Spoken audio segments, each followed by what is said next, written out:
Good evening, truth seekers. Tonight we travel to November 18th, 1978, to the Guyanese jungle where 918 people died in the largest mass suicide in modern history.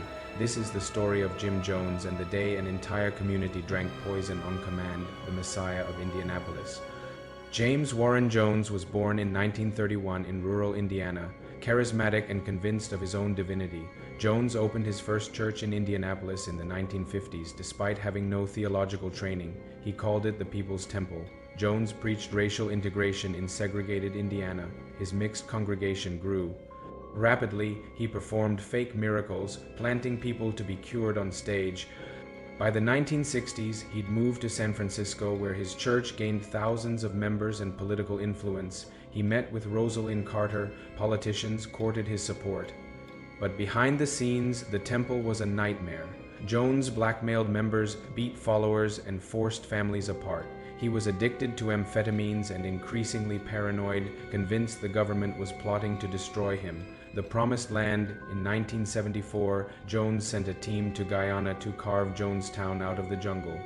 He promised followers a socialist utopia free from oppression. The reality was isolation, forced labor, armed guards, and starvation rations. Jones controlled all communication. The Guyanese government, eager for investment, gave him free rein. By 1977, as negative press intensified, Jones fled to Guyana with hundreds of followers. Jonestown's population swelled to nearly 1,000. Most African American, many elderly or children.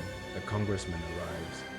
In November 1978, Congressman Leo Ryan received letters from constituents claiming family members were held in Jonestown against their will. On November 17th, Ryan arrived with reporters and concerned relatives. Jones greeted them with a forced welcoming dinner.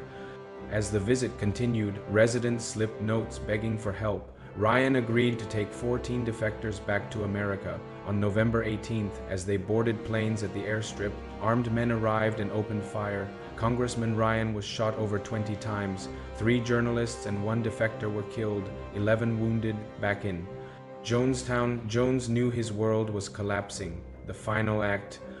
Jones called his followers to the central pavilion. He told them the congressman was dead and that soldiers were coming to torture their children and destroy the community. There was only one option left: revolutionary suicide. Vats of grape-flavored flavor aid laced with cyanide, sedatives, and tranquilizers had been prepared in advance. Jones had rehearsed this moment before in drills he called White Nights, testing his followers' loyalty by ordering them to drink what they believed was poison. But this time, the poison was real. Parents were ordered to squirt the liquid into their children's mouths using syringes. Infants and toddlers died first, their small bodies convulsing within minutes, then the elderly, then the adults.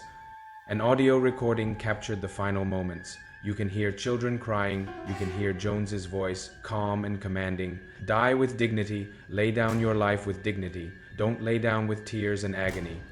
Not everyone went willingly. Some were held down and injected by force.